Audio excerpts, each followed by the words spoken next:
take off the plane, per se, I've been reflecting on where I've been in the last year and just kind of going through the emotions. I'm just so grateful to be here, to be at this moment, being able to share some of the research I've done, and just thinking about where I was a year ago. I haven't even begun my journey as a chaplain yet, and here I am completing my chaplain residency and working in hospice as a chaplain and just kind of getting my feet going on this wonderful journey God's brought me on. And I want to thank everyone in this room for their impact as part of that journey, and I couldn't have done it without any one of you. So thank you for being here and supporting me and being willing to learn some of the research I've been doing probably for the last 14 weeks. So thank you. We're going to go over, my goal for this presentation is to spark conversation, inquiry for you around Sabbath as an archetype and how it is pivotal or important for human flourishing, whether it be as a society or whether it be as an individual. I will be basically breaking down my speech and presentation into 4 parts. I'm going to look at the lack of rest that we experience as a culture, and then compare that lack of rest with how our culture is in a neoliberal age, meaning that the individual is praised above all, but then that can also lead to the individual being taken advantage of. Then I'll look to CG Jung's theory of archetypes and understanding how that can relate to Sabbath. And then we'll briefly look at the cost and benefits of Sabbath, because all good things or bad things have costs or benefits to them, have things that we have to sacrifice in order to gain things of worth or value. And then we'll finally look at why we need to be in community in order to support one another to practice Sabbath. And the thesis for my theory around Sabbath as an archetype is that due to our collective self-forgetfulness, we have done, as St. Paul said at the beginning of Romans, we have traded the truth for a lie. Or one of my favorite chaplains, or a clinical chaplain that's in the UK, is named Dr. John Swinton, and he's really impacted how I relate to those with mental and physical disability. And he talks about when relating to those who forget who they are, he says the reason we struggle with how to relate to those who forget who they are or have disabilities is that we ourselves have forgotten whose we are. And we've forgotten that in order to find our way back to a rhythm of rest, celebration, we cannot do this journey alone, but it must take a community. And actually, I find myself, I'm awful at resting. I have ADD, and in my early years, I struggled with athletics, hand-eye coordination. I struggled a lot in school, in grade school and into high school, and conquering my ADD, my constant distractedness, became a big goal, an important feat for me. And as some things work, the pendulum's on this side, and then I overcompensate on the other side. So how my ADD manifests now is that I can go into a deep well, and the world can be on fire around me, but I'll be focused on that one thing I'm really intense on. And then I can end up forgetting to take care of myself, whether it be to eat, whether it be to sleep, or whether it be to stay in contact in relationship with others. So if I struggled with rest at a personal level, I was wondering at the beginning of my research, how does our culture struggle at rest? What are some identifiers for that? So I looked to just popular studies by Gallup polls. And two of the biggest factors in how we spend our time are work and sleep. And how we all have 24 hours in a day. and sleep and work is going to take up a significant aspect of that.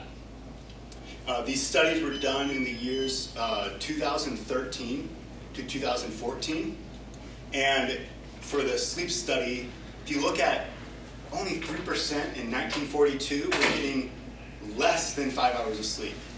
You look down to 2013, 14% of our American population is getting less than 5 hours of sleep. It's a little alarming, but if you look at the 8 hours, how much of a difference the two have swapped. 8 hours of sleep, 45% of our population in 1942 was getting 8 hours, which is usually what's subscribed by doctors and people in health. But looking at today, 29% of our population only gets 8 hours of sleep. Now looking over to the work study, currently 18% of our full-time people in the United States work 60 plus hours. Now, it's kind of good. 42% of our population works 40 hours a week. That's pretty normal. But further into the work study, some more information is revealed that the average American works 47 hours a week, meaning that 65% of our US population was getting less than 8 hours of sleep, and the same population, 50% of that, works greater than 40 hours a week. Now, the average, or the mean age and gender of full-time employees in the United States is roughly between, they're male, working from 30 to 49. Now, looking at how much sleep this population gets and how much work they do, they work 47 hours a week, but are roughly getting only 42 hours of sleep. And this is not taking into consideration the time that we spend outside of work and sleep with our family, on our side projects, whether that be education or fixing up a home or any personal hobby. So part of my theory is that we don't know how to rest. We don't know how to slow down. And we're forgetting how to be present with one another. Which is another aspect to my theory is that we live in a neoliberal age. Taking from the Britannica, this is their definition of neoliberalism in regards to politics and social science. Neoliberalism, ideology and policy model that emphasizes the value of free market competition. Although there is a considerable debate around the defining features of neoliberal thought and practice, it is most commonly associated with laissez-faire economics. Meaning that it's kind of a free game. Every man for himself has become the mentality of the age that we live. It's kind of gone back to a survival of the fittest. And some research I did through a book called Caring for Souls in a Neoliberal Age, that was written in February of 2019, it was released. Bruce Rogers Vaughan paints an image of the impact of capitalism has had on political, economic, and cultural demands such as religion and psychology. Although some have called our time one of mass information, I could pull up all of Plato's works on the web, like that. But with this mass influx of information, we have also become more accessible than ever. And yet the ideologies that have shaped our consumer culture as well have made the individual merely captive and marketable. Going back to St. Paul, we have become someone else's object or someone else's idol, rather than a subject, a human being in the Imago Dei. But you may be thinking, I know I'm in a room more of people of chaplains, more or less, but why is a chaplain or CPE resident speaking about such topics as political theory in a healthcare system where mainly science rules? Well, as Rogers Vaughan articulated it, it is pastoral theology that is about learning from and responding to human suffering. And if neoliberalism is a homogeny that is governing and transforming suffering globally, then a revision of our discipline is in order. He continues to labor, no pun intended, in arguing since only the individual is marketable, employees are no more than goods and services, making everyone utterly expendable to a company or to whatever social structure they're a part of. Furthermore, a greater amount of people are calling themselves spiritual rather than religious, indicating that their connection to anything non-natural, aka spiritual, is through an individual self-reflection, rather than a collective embodied community. Detaching people from the most ancient cultures and traditions of wisdom that have built our lives. In their research, Al Duke and Mucho noted that it is out of embodied communities or myths or the stories that we tell that shape us that inform our ethics, values, and commitment to justice.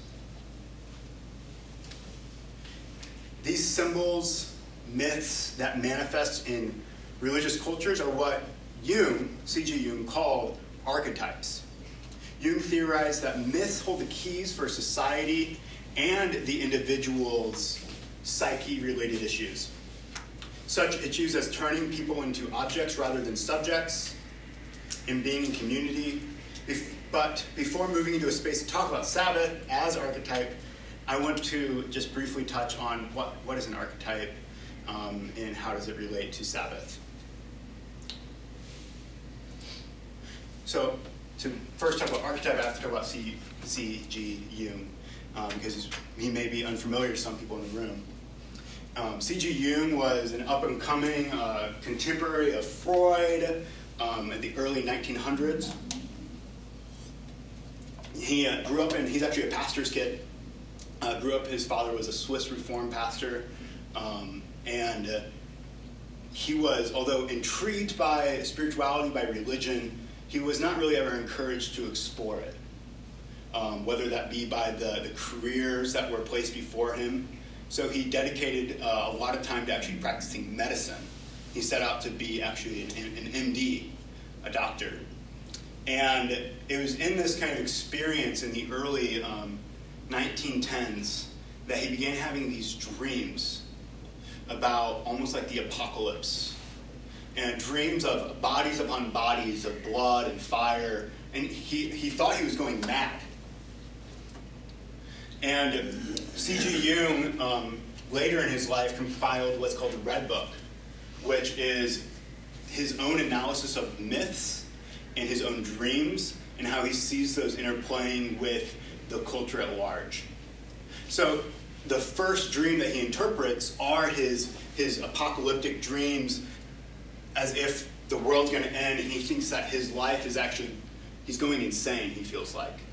So if you can look at the dates, 1913, it kind of is moving forward, and the last dream he says, a voice says that the sacrificed fall left and right.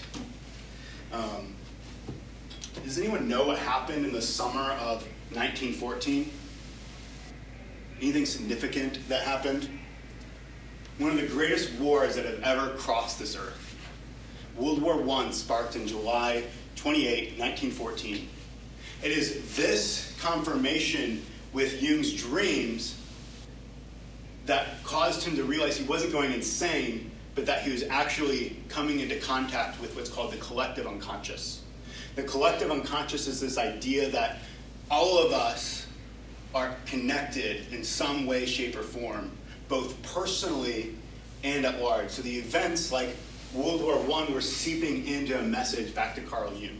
And interestingly enough, in the Red Book, he also discussed how just a couple of years and months prior to World War I, other artists and poets also were having very strange apocalyptic senses in drawings. And then this came to confirm things that people were feeling and sensing was in the air. Now I have another slide that kind of shows his framework of how the collective unconscious is something that it twines us all together, comes into contact with our personal consciousness, what I'm thinking and feeling individually. And he thinks that they're actually interconnected. That an archetype is the interweaving of personal and collective consciousness, and they are best identified in our myths, stories, and traditions, because it is the traditions that bind us to one another. So the A in the circle is seeping back into the personal consciousness and back and forth, that the two affect one another, and they cannot be separate. So that's kind of the ground basis of Carl Jung's understanding of archetype, is that they are identified by myths, they confirm things found in culture, but also found within ourselves. So I want to give you just two examples. I have an example, an ancient example, and then just kind of more of a modern example or very relatable example. Many religions, cultures, ancient and whether that be BC or AD, all have a flood story. The Genesis 5-6 has a flood story.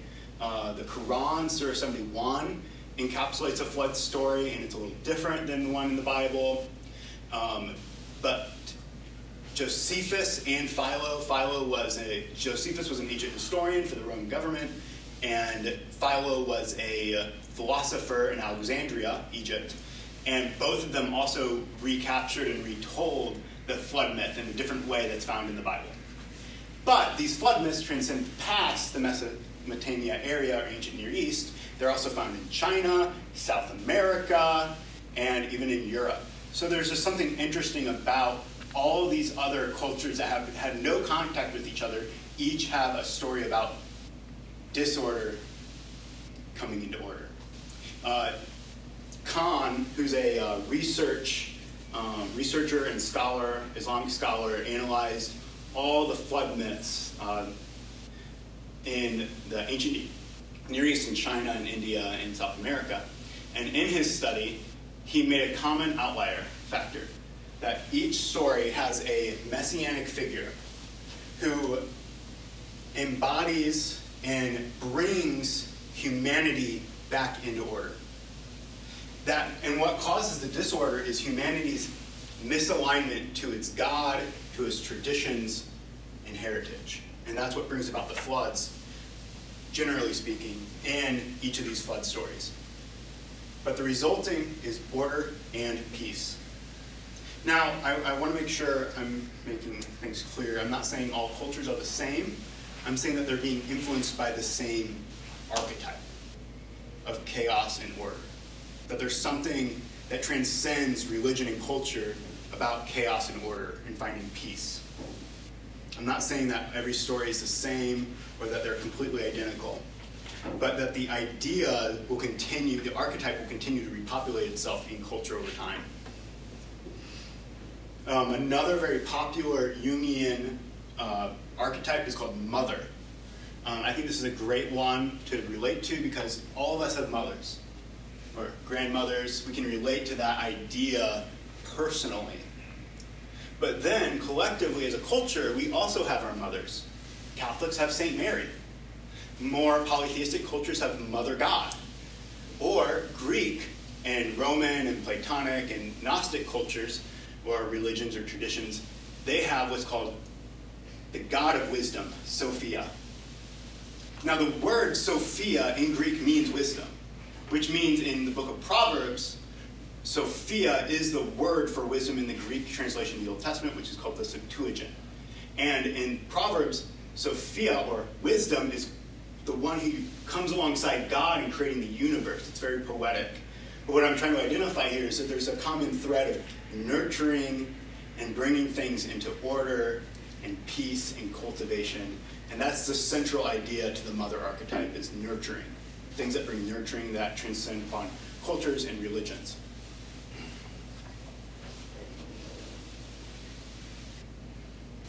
So,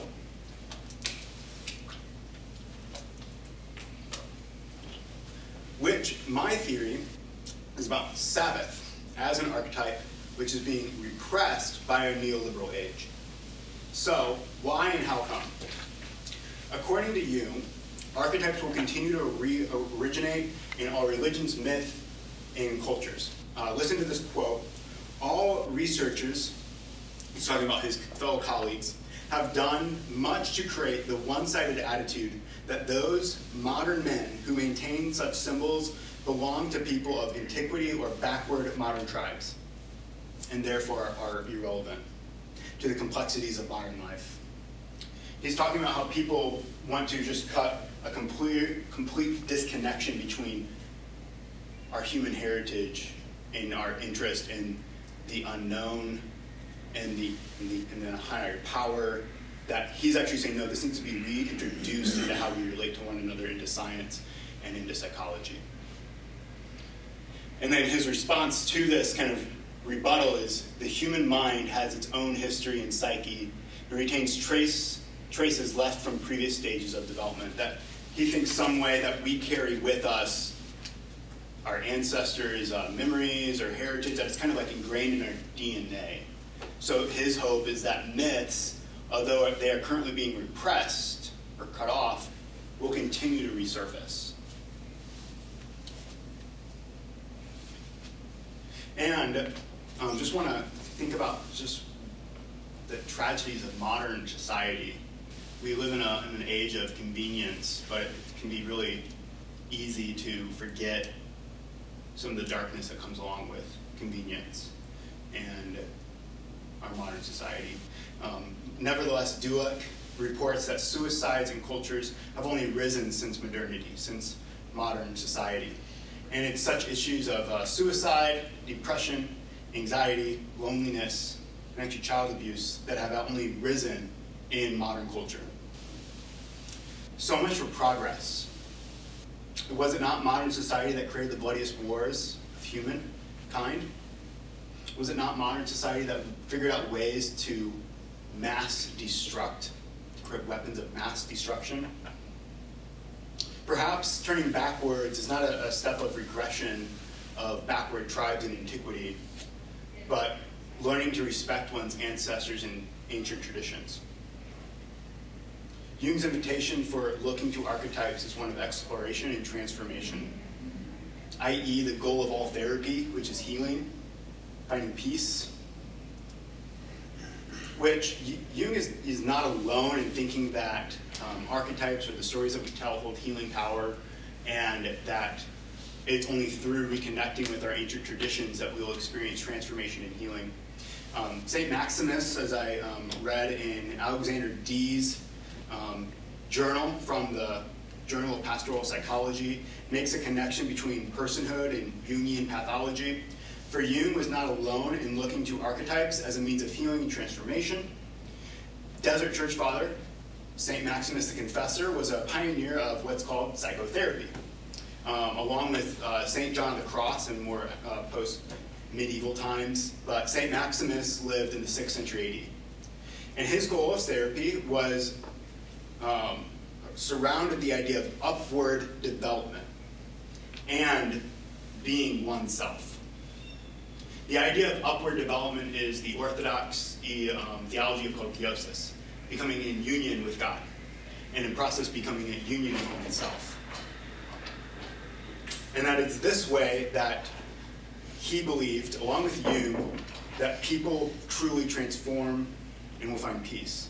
Actually, Jung believed in this so strongly that the myths that we hold and that have come before us are keys to healing and transformation that he made unraveling archetypes part of his main research later in life. But the crux of the theory, the crux of the matter, the whole reason I'm up here talking is because I want to talk about how people find healing and transformation. And hopefully that's even why we've all gathered here. Hopefully that's why we do what we do, is because we want to help people. We want to love thy neighbor and love God. I've briefly spoken about archetypes and some of their evidence and why it could be important to explore them, but I would like to look more in depth at Sabbath itself. And then I plan on connecting Sabbath into a Jungian understanding of archetypes. Following that, I will discuss the cost and benefits of integrating archetypes into daily and communal life, which is neoliberal. When I began thinking or trying to determine Sabbath as an archetype, my mind went to the beginning of Genesis chapter 2, which says, on the seventh day of creation, God rested from what he'd done. The word rested is actually the word for Sabbath. It means Sabbath. It doesn't mean a sensation of work necessarily. It means Sabbath. And the whole idea that God rested in other ancient cultures like the Epic of Gilgamesh, which is a Babylonian creation narrative, the deities can't rest. If the deity rests, everything falls into chaos. But what's interesting is in the Hebrew mythology myth of creation, God rests and yet everything stays peaceful. And by making the seventh day, God is showing that it's the ultimate day. It's the day in which all days are beckoning toward. That is why Jews practice Sabbath Friday evening into Saturday evening. Friday evening and Saturday evening. It's because they're expecting, they're anticipating something. Rabbi Jeremiah Heschel talks about Sabbath is the anticipation of the world to come. It's the invitation to live in the day as the world will one day be, but in the present. And it's what the main thing that drew me to think of Sabbath as an archetype is because it was designed by the architect. And from Sabbath, as I stated earlier, archetypes bring one's consciousness upward and allows one to be oneself, i.e. the goal of Sabbath is to be at peace with themselves, others, and God. But, as I've talked about, Sabbath archetypes make themselves known through traditions. And a tradition that's very near and dear to the Jewish people is one of Sabbath, which was founded during the Exodus. In the book of Exodus you can find this, but Sabbath becomes, I'm getting ahead of myself a little bit, but Sabbath comes and becomes most important in times of injustice, in times of disorder. And where we, the reader, meet the Israelites in the book of Exodus is that they've been enslaved for 400 years. They've been robbed of their Sabbath rest for 400 years. They've been enslaved for 400 years. But growing up in the Christian faith, Passover is really only talked about in conjunction with the Lord's Supper, Communion, Easter, or the Eucharist. But never really in context with Passover itself. So this last spring, as a chaplain, I get to meet people of all different faiths. And I had the pleasure of meeting a Jewish man, and through just kind of talking, he invited me to their Passover celebration. And Kaylee and I went to the Passover celebration, but I hope you caught what I said there, celebration. Well, that's what really caught me off guard, is because he didn't say Passover service. If I was going to invite any of you to my churches or my traditions, Easter or Good Friday, I would say, would you come to Good Friday service? Would you come to Easter service? And the expectation would be to come sit in a room with chairs and maybe worship collectively, listen collectively, but in the end, it's really an individual experience to reflect on the death and resurrection of Jesus. Passover, it was a celebration. We walk in, we sat around a table with people who were strangers but weren't strangers for long. And they even taught us what all the elements of the meal meant, and that like the bread, the matzah, was representing the bread of affliction. And that the wine was representing the bitterness of slavery, which I was totally unaware of, because the bread always meant Jesus' body, and the blood always meant the blood spilled out. But for the Jewish people, it was representing their time of injustice. But it was also a celebration because they were delivered out of that injustice. So they have this meal. It's a 4,000-year-old tradition. By the time of Jesus, it was already 2,000 years old. It's a tradition that keeps to repopulate itself across culture and a specific people group. And part of it, we would sing songs, and we really knew it was a celebration because we drank 4 glasses of wine. And by the end of it, we sang a little song, and part of the song was Next Year in Jerusalem. And what this is getting at is that they're not only celebrating Passover for some event that happened 4,000 some years ago. It's also a celebration that next year, maybe it's next year, the next year, we're going to see God act in history again to bring peace, liberation, justice. And it will be something to celebrate about. That the idea of Passover, or Sabbath itself, is this anticipation and living into peace, rest, and celebration collectively.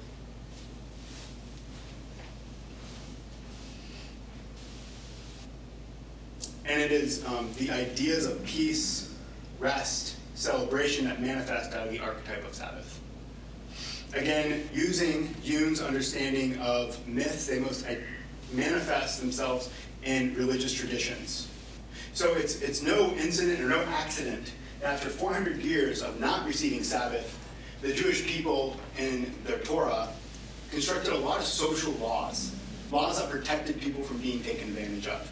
Exodus 22:21 talks about you will not oppress a foreigner or the sojourner.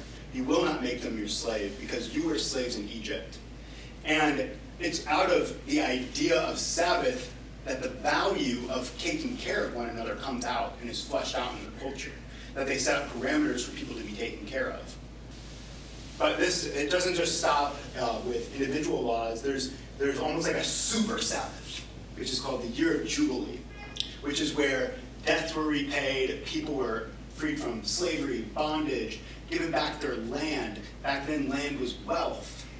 And what it symbolizes is the powerful have to relinquish that power for the benefit of the community. And what's interesting is that Jeremiah in chapter 17:27 says it's actually out of the nation of Israel and Judah's lack of neglection of Sabbath that is the undoing of their civilization.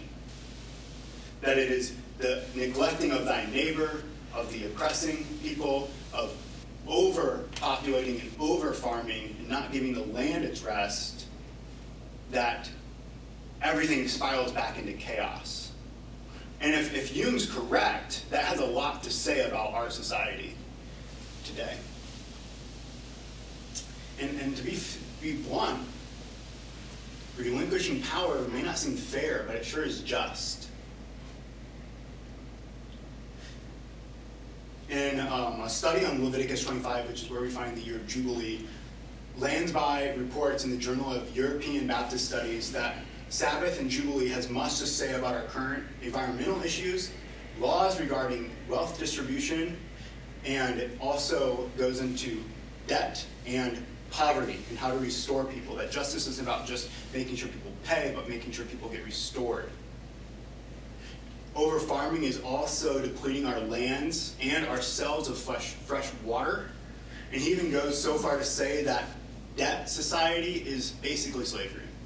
And that the Year of Jubilee, or Sabbath, truly addresses these global and personal, for some people, issues. But you may be asking, what does Sabbath mean in an individual's life? Continuing onward, I'll analyze the impact in following a strict Sabbath. My studies come from analyzing Orthodox Jews and Seventh-day Adventists because, frankly, they're the only current religious people group that strictly follow Sabbath continually. So they're pretty easy to study to find data. And then looking to those who neglect Sabbath, which is ironically pastors, because they work on Sabbath. So looking at a population of people that actually rest for the day and a population that doesn't, well, it yields some interesting information.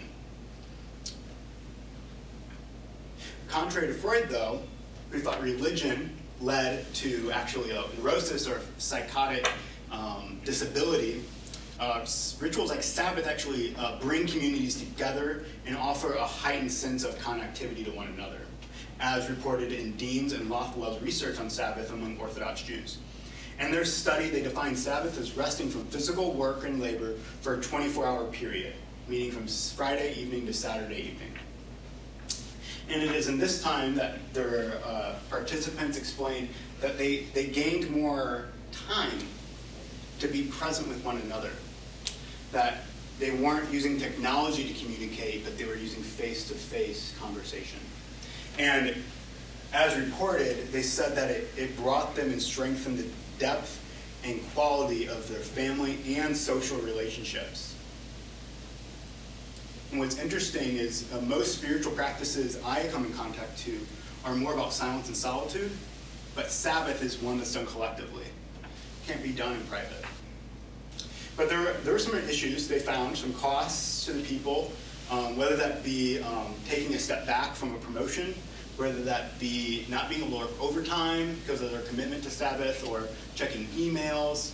But this other participant said they ran into conflict, but they were able to, once they were able to kind of explain why and how what they're doing and why they can't work overtime or check emails, most employees or workers became pretty affirming and understanding. Another study in the International Journal of Psychology of Religion produced the benefits between Sabbath and health, looking at both physical and mental. Superville and Pagman studied the Seventh-day Adventist communities across the US and Canada. And in addition, they were comparing their study to studies done in Arab and Israeli cultures. And what was interesting from the Israeli culture and Arab cultures is that people who are dying on the brink of death, if near Sabbath, would actually live through Sabbath. Or if in the time of Ramadan, for Muslims, would live through Ramadan, which Ramadan is a 30-day event. And there's some connection between the collective practice and the celebration that actually pulled people through that event, whether it be Sabbath, Ramadan, or some other festival. That people usually died after, not before. In their examination, they contributed 22% of practicing Sabbath was physical benefits. 53% of their study showed mental improvement, whether that be self-awareness, interpersonal relationships, and etc.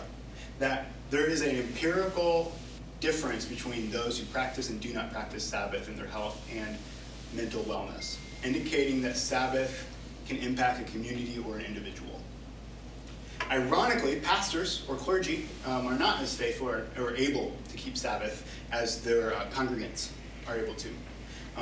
Pastors are known for experience exhaustion, lack of motivation, cynicism, decreased satisfaction in their profession. And this could be because mainly pastors' main occupation is about caring for others above themselves. Vicario reported that the study from New Zealand, studying their clergy, and in his survey, it showed that 70% of pastors did not have someone they could trust or talk to personally. Because pastors need pastors. People caring for others need people to care for them too. Sabbath was what the primary tool that this researcher used as a means of self-care, and they saw that it creates healthy boundaries for people to say no and knowing how to manage their time. Increasingly, when asked, though, what Sabbath was to these pastors, they said, oh, it's a Jewish holy day, it's a festival. When asked if Sabbath was important, they said, Sabbath is a day to recharge and refresh for the work week. But when asked if they practiced it, none said they actually practiced Sabbath regularly. What made me kind of sad from reading this article was that Sabbath was just a means to work more productively, not looking at Sabbath as a means of its own, as a means of peace and liberation, not just for work, but for all of life.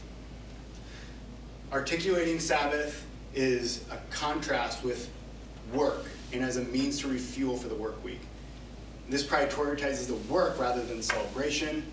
And in his survey, 57% of the pastors worked 30 to 50 hours, but 43% worked 50 to 70 hours a week. Looking to the wisdom of Psalm 127, in vain you rise early, and in vain you work late. It is he who loves you that gives you sleep. One must ask if these pastors really have faith for God to provide.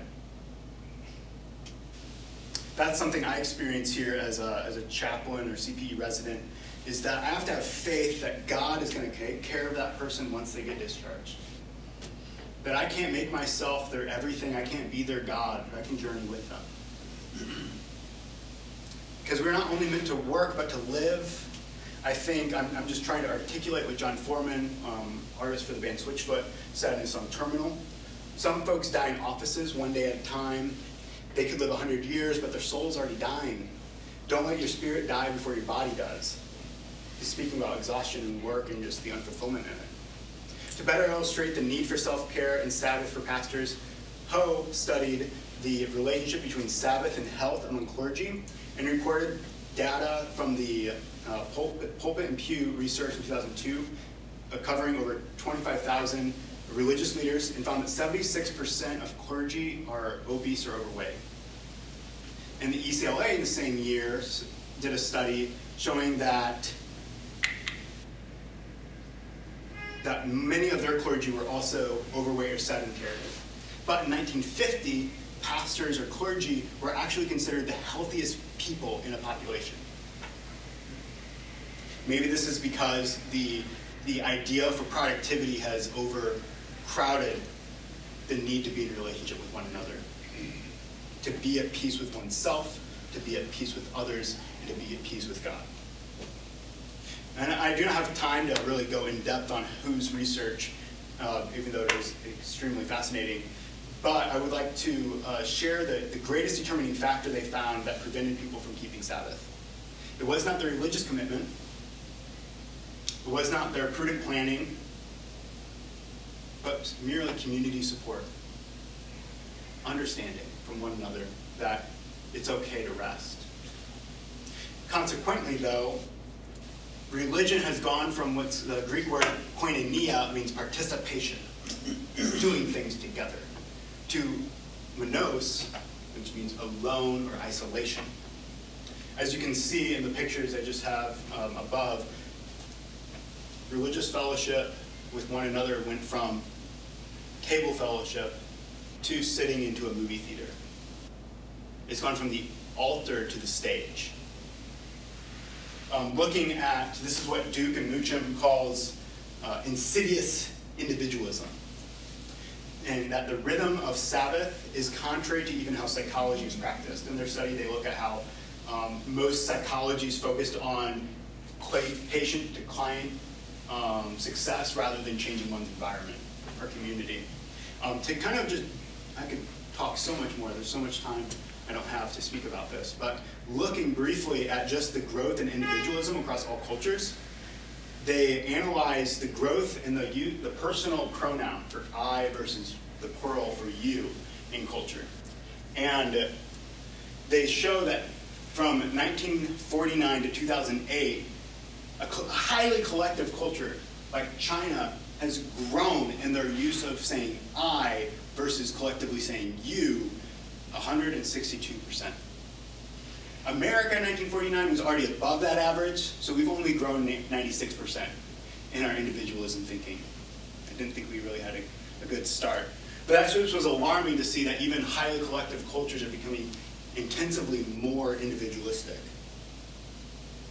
resulting in the growth of more inward thinking, more narcissistic tendencies, and limiting one's ability to provide empathy.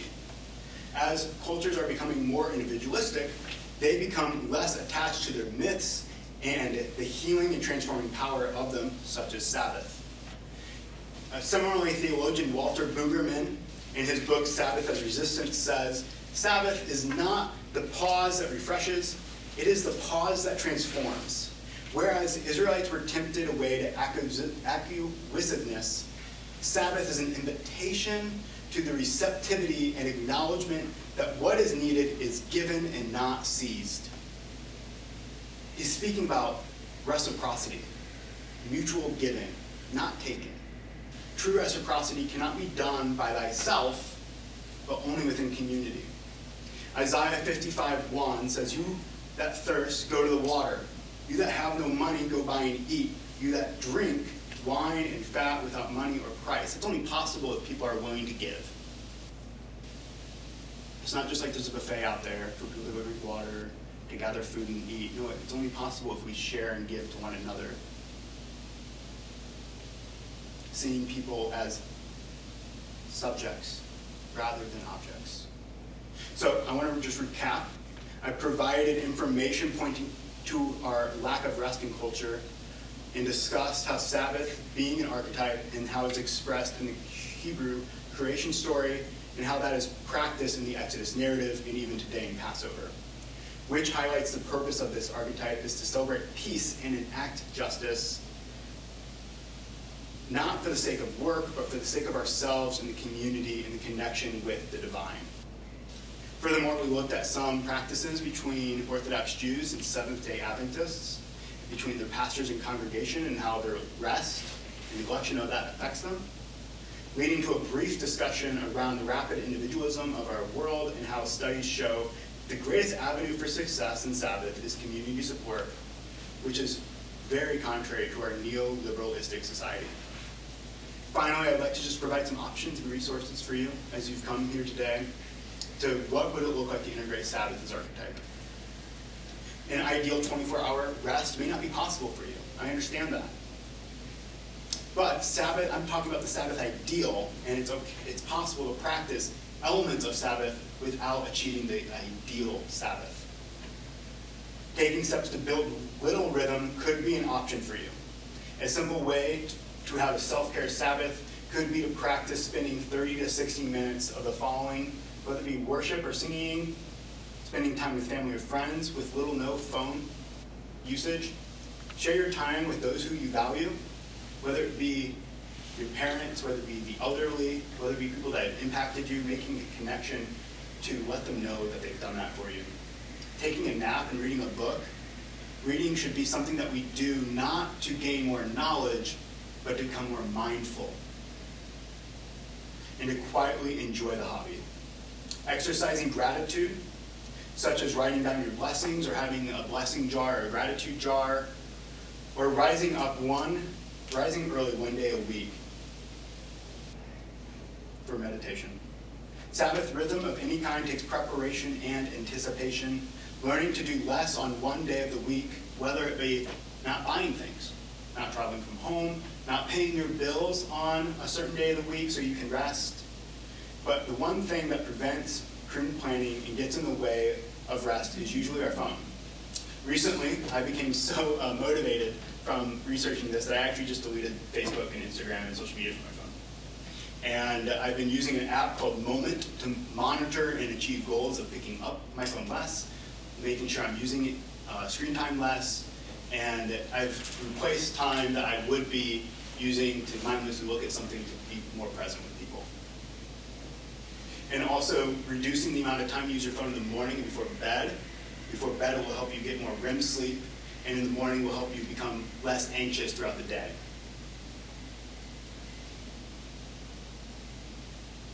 Maybe the greatest need that we need is to start an AA group for our lack of rest. To all acknowledge to one another that I'm Taylor and I am not good at resting or Sabbathing, and just being upfront about it. But it takes a community, which is what I love about AA or Henry Nouwen or John Vanier's large communities for the disabled, is that it's about community. It's not about achieving some goal, but about knowing oneself and others. Learning to say no to long hours, reduce your productivity, could be turning back on a new work opportunity. Rabbi Heschel says, man is not a beast of burden, and the Sabbath is not a purpose for enhancing one's efficiency of work, but for celebrating the life that we've been given. Reassociate yourself with your faith background. Look at what myths and traditions have informed your background and your heritage. According to Jung, that could be very valuable. Example, if you wish to achieve a 24-hour rest, but do not have the ability to rest for 24 hours, maybe break it up throughout the week. Rest here, rest there, whether it's an hour or two. Or maybe make sure that you Sabbath at least one day a month or bi-weekly. The purpose is to find a rhythm to your life so then that there's breaks between this rat race. For instance, Muslims don't actually practice Sabbath. They have a worship day, but they don't really practice Sabbath the same way that Jews do. But they have something called Ramadan, which I've brought up a couple times, and it's a 30-day of fasting during sunlight, but celebrating at night with one another. And it's more important about the rhythm of life, less about the strict regulations of it. Overall, you have permission to rest, to realize that you're not a burden to be someone else's object, that you're worth taking a break from the toils of life to find a weekly rhythm of rest and celebration. Thank you.